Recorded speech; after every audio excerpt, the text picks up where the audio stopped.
신명기 2장. 우리가 방향을 돌려 여호와께서 내게 명령하신 대로 홍해길로 광야에 들어가서 여러 날 동안 세일산을 두루 다녔더니 여호와께서 내게 말씀하여 이르시되 너희가 이 산을 두루 다닌 지 오래니 돌이켜 북으로 나아가라. 너는 또 백성에게 명령하여 이르기를 너희는 세일에 거주하는 너희 동족 에서의 자손이 사는 지역으로 지날진대 그들이 너희를 두려워하리니 너희는 스스로 깊이 삼가고 그들과 다투지 말라. 그들의 땅은 한 발자국도 너희에게 주지 아니하리니 이는 내가 세일산을 에서에게 기업으로 주었음이라. 너희는 돈으로 그들에게서 양식을 사서 먹고 돈으로 그들에게서 물을 사서 마시라. 내 하나님 여호와께서 네가 하는 모든 일에 네게 복을 주시고 네가 이 큰 광야에 두루 다님을 알고 내 하나님 여호와께서 이 40년 동안을 너와 함께 하셨으므로 네게 부족함이 없었느니라 하시기로 우리가 세일산에 거주하는 우리 동족 에서의 자손을 떠나서 아라바를 지나며 엘랏과 에시온 게벨 곁으로 지나 행진하고 돌이켜 모압 광야길로 지날 때에 여호와께서 내게 이르시되 모압을 괴롭히지 말라. 그와 싸우지도 말라. 그 땅을 내가 네게 기업으로 주지 아니하리니 이는 내가 롯 자손에게 아르를 기업으로 주었음이라. 이전에는 에밈 사람이 거기 거주하였는데 아낙 족속같이 강하고 많고 키가 크므로 그들을 아낙 족속과 같이 르바임이라 불렀으나 모압 사람은 그들을 에밈이라 불렀으며 호리 사람도 세일에 거주하였는데 에서의 자손이 그들을 멸하고 그 땅에 거주하였으니 이스라엘이 여호와께서 주신 기업의 땅에서 행한 것과 같았느니라. 이제 너희는 일어나서 세례 시내를 건너가라 하시기로 우리가 세례 시내를 건넜으니 가데스 바네아에서 떠나 세례 시내를 건너기까지 38년 동안이라. 이때에는 그 시대의 모든 군인들이 여호와께서 그들에게 맹세하신 대로 진영 중에서 다 멸망하였나니 여호와께서 손으로 그들을 치사 진영 중에서 멸하신 고로 마침내는 다 멸망되었느니라. 모든 군인이 사망하여 백성 중에서 멸망한 후에 여호와께서 내게 말씀하여 이르시되 네가 오늘 모압 변경 아르를 지나리니 암몬 족속에게 가까이 이르거든 그들을 괴롭히지 말고 그들과 다투지도 말라. 암몬 족속의 땅은 내가 네게 기업으로 주지 아니하리니 이는 내가 그것을 롯 자손에게 기업으로 주었음이라. 이것도 르바임의 땅이라 하였나니 전에 르바임이 거기 거주하였으며 암몬 족속은 그들을 삼순밈이라 일컬었으며 그 백성은 아낙 족속과 같이 강하고 많고 키가 컸으나 여호와께서 암몬 족속 앞에서 그들을 멸하셨으므로 암몬 족속이 대신하여 그 땅에 거주하였으니 마치 세일에 거주한 에서 자손 앞에 호리 사람을 멸하심과 같으니 그들이 호리 사람을 쫓아내고 대신하여 오늘까지 거기에 거주하였으며 또 갑돌에서 나온 갑돌 사람이 가사까지 각 촌에 거주하는 아위 사람을 멸하고 그들을 대신하여 거기에 거주하였느니라. 너희는 일어나 행진하여 아르논 골짜기를 건너라. 내가 헤스본 왕 아모리 사람 시혼과 그의 땅을 내 손에 넘겼은즉 이제 더불어 싸워서 그 땅을 차지하라. 오늘부터 내가 천하 만민에 너를 무서워하며 너를 두려워하게 하리니 그들이 네 명성을 듣고 떨며 너로 말미암아 근심하리라 하셨느니라. 내가 그대 못 광야에서 헤스본 왕 시온에게 사자를 보내어 평화의 말로 이르기를 나를 네 땅으로 통과하게 하라. 내가 큰 길로만 행하고 좌로나 우로나 치우치지 아니하리라. 너는 돈을 받고 양식을 팔아 내가 먹게 하고 돈을 받고 물을 주어 내가 마시게 하라. 나는 걸어서 지날 뿐인즉 세일에 거주하는 에서 자손과 아르에 거주하는 모압 사람이 내게 행한 것 같이 하라. 그리하면 내가 요단을 건너서 우리 하나님 여호와께서 우리에게 주시는 땅에 이르리라 하였으나 헤스본 왕 시혼이 우리가 통과하기를 허락하지 아니하였으니 이는 내 하나님 여호와께서 그를 네 손에 넘기시려고 그의 성품을 완강하게 하셨고 그의 마음을 완고하게 하셨음이 오늘날과 같으니라.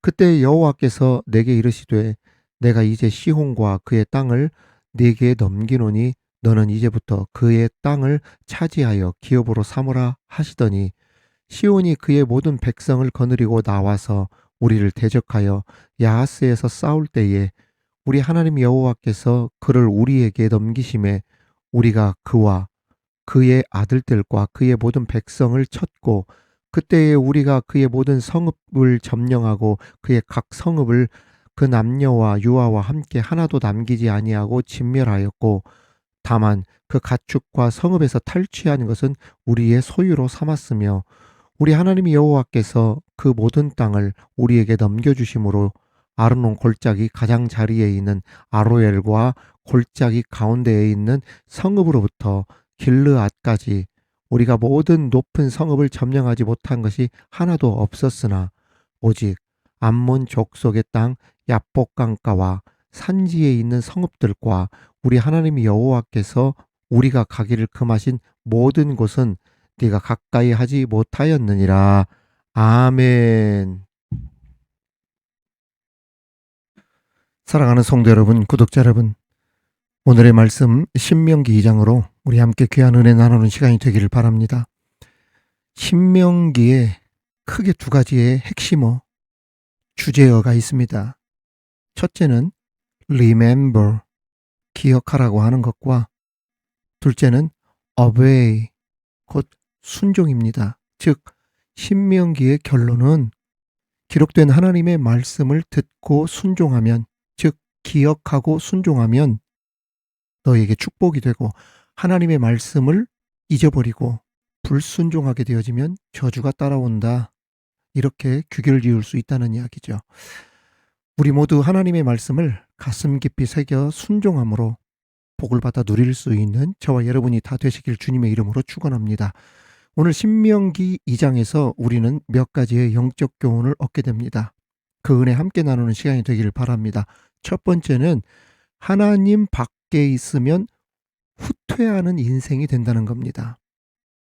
1절에 보면 우리가 방향을 돌려 여호와께서 내게 명령하신 대로 홍해길로 광야에 들어가서 여러 날 동안 세일산을 두루 다녔더니 라고 했습니다. 사실 이스라엘 백성들이 방향을 돌린 것은 아닙니다. 이 방향은 그들이 가려고 돌린 것이 아니라 하나님께서 돌리라고 명령하셔서 그들이 그렇게 돌아간 것이죠. 본래 목적지인 가나안 땅이 그들 앞에 있었어요. 그런데 그들이 어떻게 했습니까? 가데스 바네아에서 하나님 원망하고 불신하고 불평하고 악담을 퍼붓고 차라리 애굽에서 죽었더라면 막 이렇게 하면서 막 하나님을 불신했잖아요. 원망했잖아요. 하나님께서 가나안 땅을 주시겠다고 약속하셨는데 그들의 세속적인 관점과 인간적인 판단으로 상식과 계산을 벗어난 일이라면서 안 된다고 막 하나님 불신하면서 차라리 애굽으로 돌아갔으면 하고 왜 우리로 이 광야에서 죽게 만드느냐 막 모세와 아론을 향해 막 원망했지요. 이 일로 인해서 단 며칠 만에 갈 길을 멀게 뒤로 후퇴해서 돌아가게 되었던 것입니다. 자그마치 40년간이나 시간을 허비하게 되었던 것이죠. 여러분, 하나님의 약속은 곧 말씀이잖아요. 그런데 이스라엘 백성들이 말씀에 대해 의심을 하면서 불신하고 원망하는 순간에 어떻게 되었습니까? 홍해를 가르시고 불기둥과 구름기둥으로 인도해 주시고 만나와 메추라기를 먹이시고 반석에서 물이 나오게 하신 창조의 하나님, 구원의 하나님, 기적의 하나님이 그들에게서 사라져버리게 된 거예요. 그래서 하나님께서 그들을 어떻게 하셨습니까? 방향을 돌려버리셨어요. turned back 시켜버린 거예요. 너 그리로 가지 말고 돌아와. 이렇게 했던 것입니다. 하나님이 돌리셔버렸어요. 왜 하나님께서 뺑뺑이를 돌리셨겠어요? 그 이유는 뭐냐면 하나님이 없이 약속의 말씀 의지하지 않고 자기들의 상식과 세상의 기준으로 판단으로 세상의 지혜로 가나안에 들어가게 되어지면 하나님은 온데간데 없고 우리가 가나안 땅에 온 것은 우리들이 이룬 것이다. 하나님께서 영광을 받으셔야 되는데 자기들이 영광을 받고 하나님을 인정하지 않고 자기들을 내세우기 때문에 하나님께서 그들을 광야로 뺑뺑이를 돌리셨던 거예요. 그래서 어떻게 했습니까? 애굽의 때를 벗기신 겁니다. 훈련시키시고 연단시켰던 거예요. 여러분, 그렇습니다. 세상 사람들이 하나님 없이 승승장구하는 것처럼 그렇게 보여도 하나님이 없는 인생, 하나님 밖으로 나가버리게 되어지면 후퇴하는 인생이 되어져요. 반대로 실패와 눈물이 있다 하더라도 하나님과 함께하는 인생, 하나님 안에 있는 인생은 비록 천천히 간다 하더라도 결국은 전진하는 인생이 되어집니다. 그러므로 목적지가 눈앞에 다 이룬 것처럼 가까이 보인다고 해서 느슨해지고 긴장을 늦춰서는 안 돼요. 가나안 땅 들어가기 전까지는 하나님만이 그 결과를 아시기 때문에 우리는 단정 지어서도 안 되고 자만해서도 안 돼요. 마지막 끝까지 영적인 긴장을 늦춰서 안 되고 모든 것은 하나님께서 지금까지 인도해 주셨고 하나님의 은혜로 산 것이기 때문에 앞으로도 하나님이 우리와 함께 하셔야 합니다. 이러한 마음으로 나가야 된다는 이야기입니다. 하나님 밖에 있으면 후퇴하는 인생, 후회하는 인생 되는 거예요. 여러분, 가나안은 영적으로 천국입니다. 우리가 천국 들어갈 때까지는 영적인 긴장을 절대 늦춰서는 안 된다는 이야기입니다. 어디 밖에 있으면 안 된다. 예수님 밖에 있으면 안 된다. 우리가 완벽한 삶을 살지는 못해요. 때로는 실수도 많고 때로는 죄 가운데 있기도 하고 문제투성이기도 하지만은 우리가 상처를 받고 문제도 있고 그리고 완벽하지는 않지만 항상 우리는 어디 안에 있어야 된다. 예수님 안에 있어야 돼요. 그래야 후회하는 인생, 후퇴하는 인생이 되지 않는다. 예수님과 함께하는 인생이 되어짐으로 참 자유와 평안을 얻을 수 있는 그러한 저와 여러분이 되시기를 우리 주님의 이름으로 축원합니다. 두 번째는 싸울 대상과 싸우지 말아야 할 대상을 분별할 수 있어야 된다는 겁니다. 오늘 말씀 5절에 보면 그들과 다투지 말라. 그들의 땅은 한 발자국도 너희에게 주지 아니하리니 이는 내가 세일산을 너희에게 주지 아니하리니 이는 내가 세일산을 에서에게 기업으로 주었음이라. 앞서 4절에 보면 너희의 동족 에서의 자손이 세일산에 산다고 말씀하셨죠. 자신들의 앞길을 막고 한때 가나안 땅으로 가는 지름길을 내주지 않아서 어려움을 주었던 족속이 누구냐? 에돔, 곧 에서 족속입니다. 그러니 이 속에서 얼마나 부글부글 끓겠어요. 저놈 내가 가는 길에 회방하고 도움을 주지 않아서 40년간이나 돌게 만들었던 놈들 아니야. 막 이러한 부글부글 끓는 마음이 있을 것 아니겠어요? 그런데 하나님께서 그렇게 했다 하더라도 그들과 싸우지 말라고 하나님이 하신 거예요. 나에게 적대적이었고 나를 힘들게 했던 사람들이라고 해서 모두 우리의 적이라고 생각하거나 착각해서는 안 된다는 그러한 말씀입니다. 하나님께서 에돔 곧 에서 족속과 좀 싸우지 말아라 라고 하신 데에는 몇 가지 이유가 있지요. 첫째는 멀리 보면 이스라엘 사람들과 어떤 지간입니까? 일가 친척지간이에요. 이스라엘은 야곱의 후손이고 에돔 사람들 야곱의 형 에서의 자손입니다. 형제간이기 때문에 싸우지 말아라. 또 하나는 에돔 땅이 가나안과 붙어 있는 곳이 아니라 멀리 떨어져 있던 곳이에요. 멀리 떨어져 있는 사람들 굳이 다투거나 싸웠다가 너희들에게 이득일 거 하나도 없다. 좋을 것 하나도 없다. 가까운 데 있는 사람이라면은 서로 긴장도 하고 견제도 하고 그러지만 굳이 멀리 떨어져 있는 사람들과 싸워서 네가 얻을 이득이 뭐가 있겠느냐. 싸우지 말아라. 하나님 그래서 말씀하신 겁니다. 여러분 그렇습니다. 둘이 싸우면 결국 무슨 싸움이 되는 집안 싸움이 되는 거예요. 또 앞서 말씀드린 것처럼 가나안 땅은 하나님의 큰 그림에 없었던 땅이에요. 멀리 떨어져 있는 땅. 여러분 그렇습니다. 우리가 정말 싸워야 될 대상, 싸우지 말아야 될 대상을 잘 분별할 줄 아는 지혜가 있어야 돼요. 사랑하는 성도 여러분, 우리가 싸워야 될 대상, 그리고 싸우지 말아야 할 대상 우리가 잘 분별하여서 우리가 싸워야 될 대상은 영적 전쟁에서 악한 사단마귀 아니겠습니까? 이러한 지혜가 있도록 기도하는 저와 여러분이 되기를 바랍니다. 마지막으로는 중요한 교훈인데요. 그리스도인들은 적은 손해에 너무 집착하지 말라는 겁니다. 6절 7절에 보면 너희는 돈으로 그들에게서 양식을 사서 먹고 돈으로 그들에게서 물을 사서 마시라 라고 하는 말씀이 나옵니다. 하나님은 이스라엘 백성들에게 말씀하시기를 너희들 에돔 사람들과 싸우지 말아라. 심지어 돈을 주고 양식과 물을 사서 먹고 마시라라고까지 하셨습니다. 믿지 않는 사람들에게 믿음의 사람으로 너무 빡빡하고 깍쟁이같이 살지 말라는 거예요. 또한 굳이 피해를 주면서 살지 말라는 것입니다. 아끼는 것도 좋지만 정당하고 정확한 값을 치러주고 돈 때문에 서로 다투고 싸우지 말라는 거예요. 제가 어제 주일 난예배 설교 후반부에 말씀을 드렸듯 며칠 전 혼자 전동휠을 타고 새벽까지 대리운전을 하다가 그 전동휠 배터리가 나가는 바람에 제가 고생을 했습니다.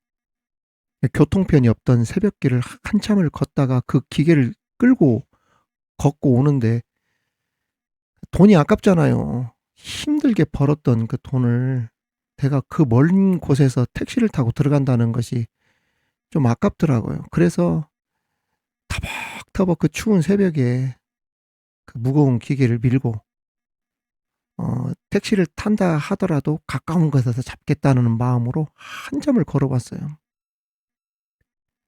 저녁 먹고 나와서 힘들게 일해서 밤새 10만 원 남짓 번 돈인데 택시 타고 들어가기가 아깝더라고요. 그래서 한참을 걸어온 것입니다. 버티다가 이제 제가 택시가 있길래 택시를 잡았어요. 택시비가 6천 원 조금 못 나왔던가 했는데 제가 내리면서 10,000원짜리 한 장을 건네드리고 잔돈을 받지 않았습니다. 그러면 내리면서 그랬죠. 기사님도 빨리 버시고 들어가서 쉬셔야죠. 저는 괜찮습니다. 괜찮기는 뭐가 괜찮아요. 저도 온몸이 얼음장처럼 얼고 힘들게 번 돈인데. 하지만 내가 힘들게 번 돈이지만 아주 작은 것 함께 나눈다는 게 정말 좋더라고요. 왜냐하면 저도 일하다 보면 팁을 가끔씩 받곤 하니까. 내렸더니 기사님이 굉장히 그 좋아하는 모습이 저는 또 좋더라고요. 여러분 그렇습니다. 뭐 꼭 물질 돈만 그런 게 아니라 시간도 마찬가지죠. 남을 위해 나의 시간을 아까워하지 말고 그 시간을 희생할 줄 아는 마음도 결국에는 나에게 복이 된다는 이야기예요. 지난 목요일에 제가 가지고 있는 자동차가 리콜 대상이어서 그 목요일 오전 10시 30분에 예약을 해 놨더랬습니다. 서비스 센터에 제 차가 들어가야 됐었어요. 그런데 다른 일에 집중하다가 예약 시간을 깜빡 놓치고 낮 2시쯤 되어서 이제 자동차 서비스 예약해 놓은 걸 알고 이제 그때 나가게 되었습니다. 예, 자동차를 맡기러 불이 나게 사무실 서재에서 나가는데 그 윗집, 옆집, 아랫집 모두 할아버지 할머니들이 살고 계시거든요. 우리 부모님 세대 어르신들이 살고 계시는데 바로 밑에 사는 할머니, 할아버지 그리고 아들 세 분이 올라오다가 저와 만나게 되었어요. 그런데 할머니께서 아이고 박 사장님, 우리 박 사장님을 얼마나 찾았는데 여기 계셨네 그러는 것 아니겠습니까? 알고 봤더니 그 아들이 하루 전날 그 일하다가 빙판길에 넘어져서 그 전날에 응급실에 실려가서 막 MRI도 찍고 큰일 날 뻔했다고 하더라고요. 근데 그 아들이 다리를 크게 절면서 바로 저하고 만난 겁니다. 그러면서 하는 말이 오늘 다시 병원 오라고 해서 가는데 아들이 거동도 못하고 그렇다고 그 응급차를 부르기도 그렇고 택시를 한 번도 불러보지도 않았고 그래서 박 사장님을 만났으면 좋겠다 했는데 어떻게 이렇게 만나게 되었냐고. 사실 저도 지금 오늘 자동차가 들어가지 못하면은 언제 서비스 또 받을지 모르니까 저도 급했지만은 여러분, 사람보다 급한 게 있어요? 생명보다 중요한 게 있습니까? 그래서 노부모와 아들을 제 차에다 태워서 병원에까지 다 모셔다 드렸죠. 자동차야 언제든 고칠 수 있지만 사람이 그보다 더 중요하잖아요. 제가 정말 기쁜 마음으로 우리 하나님께서 얼마나 기뻐하실까 이런 마음으로 제가 섬겨 드렸어요. 그분이 박 사장님이라고는 부르지만 제가 목회자인지는 어렴풋이 알고는 있어요. 그 다음 날 제 사무실 문을 누가 쿵쿵쿵쿵 두드립니다. 문을 열어드렸더니 세상에 할머니가 롤케이크를 가지고 제 사무실 문을 두드린 것 아니겠어요. 그리고 추우니까 제 서재로 들어오셨어요. 제 서재에 들어온 한두 분 중에 한 분입니다. 어느 누구도 제 서재에 들어온 사람이 없잖아요, 거의. 할머니하고 한참 서재에서 이야기하는데 할머니께서 제 책상에 놓여 있는 성경책도 보고 편집하는 모습도 보시고 제 서재에 꽂혀 있는 책을 한참을 쳐다보더라고요. 아마 그때 아이고 목사님이시구나 금방 알아셨을 거예요. 어제 너무 고맙다고 하더라고요. 눈물을 글썽이면서 진심이 담긴 눈빛이었어요. 그래서 제가 그랬죠. 어머니, 웬만하면 제가 뭐 돌아다닐 때도 없고 하루 종일 사무실 서재에 있으니까 급한 일 생기면 사무실 문 오늘처럼 두드리라고. 언제든지 내가 도와드리겠다고. 그렇습니다. 때로는 우리 예수 믿는 사람들이 아끼는 것도 좋지만 그 작은 것 때문에 너무 정확하게 하려고 하거나 손해를 보지 않으려고 그렇게도 인색하고 각박한 마음으로 그 작은 것 하나 때문에 언성 높이고 양보하지 않을 때가 있죠. 막 교회에서도 그러는 경우들이 있어요, 보면은. 인심을 잃거나 그런 일 때문에 신뢰를 잃을 때가 있죠. 하지만 우리 크리스찬들은 적은 일에 손해를 보는 것 오히려 자신에게 더 좋을 수 있어요. 왜냐하면 7절 말씀에 보면 하나님 앞에서 우리는 어마어마한 복을 이미 받았고 상상할 수 없는 복을 앞으로도 받을 사람들이기 때문에 그렇습니다. 이스라엘 사람들이 광야에서 받은 도움과 은혜는 돈으로 환산할 수가 없죠. 이 축복은 어느 민족도 받아보지 못했던 축복입니다. 그런 사람들이 양식과 물값이 비싸다 해서 갈취하거나 돈을 주지 않거나 빼앗거나 인색하게 군다고 한다면 하나님의 축복을 받을 수 있을까요? 그래서 하나님은 야, 에돔 사람들이 어떻게 보면은 참 밉상스럽고 꼴보기 싫고 너 가는 길 막고 길 안 열어주고 그랬던 사람이지만 그래도 양식과 물 사서 마셔라. 사서 먹어라. 하셨던 겁니다. 여러분, 저는 그래요. 적은 것 주고 큰 것을 하나님께 받는 지혜가 있어라. 오늘 하루도 하나님 안에서 싸워야 할 것, 싸우지 말아야 할 것 잘 구분하고 적은 손해에 집착하지 않고 잘 섬기고 베풀면서 큰 것을 하나님께 받는 행복하고 풍성한 하루를 살아가시길 우리 주님의 이름으로 축원합니다. 축원합니다. 하나님 아버지 감사합니다. 오늘 신명기 2장을 통해서 귀한 영적 교훈을 깨닫게 하시니 감사합니다. 어떤 일이 있어도 우리 비록 완벽한 삶을 살지는 못하더라도 실수 많은 사람이라도 예수님 밖에 있지 않게 하여 주옵소서. 예수님 그 사랑의 울타리 밖으로 넘어가지 않게 하여 주옵소서. 항상 예수님과 함께하는 삶을 살게 하여 주옵소서. 우리가 싸울 대상과 싸우지 말아야 할 대상을 잘 분별할 수 있는 지혜가 있게 하여 주옵소서. 더 나아가 적은 손해에 너무 집착하지 말아라. 소탐 대실 작은 걸 얻으려다 큰 것을 놓치는 어리석음이 없게 하여 주옵시고 내가 가진 시간, 내가 가진 물질로 섬기며 나누며 예수님의 향기를 드러낼 수 있는 완벽하지는 않지만 좋은 사람이 되게 하여 주옵소서.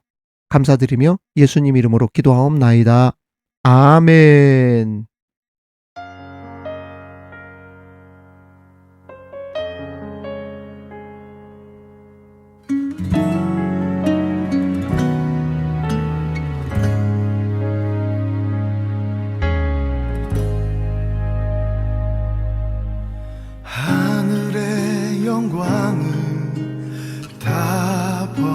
버리고 낮은 이곳에 내려오신 주, 죽기까지 나를 사랑하신 그 사랑 얼마나 큰지, 우리가 높아지면 그가 낮추시리, 우리가 낮아지면 그가 높이시리. 하나님이 원하시는 세상으로 나 자신을 낮추는 섬김으로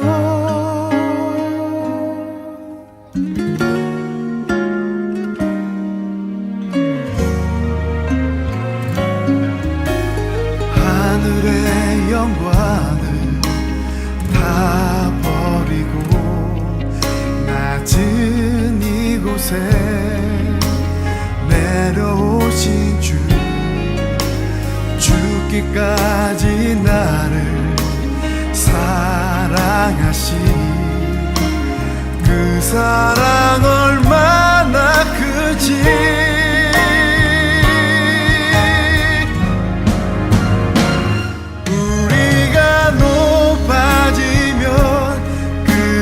낮추시리, 우리가 낮아지면 그가 높이시리. 하나님이 원하시는 세상으로 나 자신을 낮추는 섬김으로 내 발을 닦아주사 먼저 섬기시고 서로 사랑하라고 말씀하시었네. 하나님이 원하시는 세상으로 나 자신을 드리는 섬김의 모습이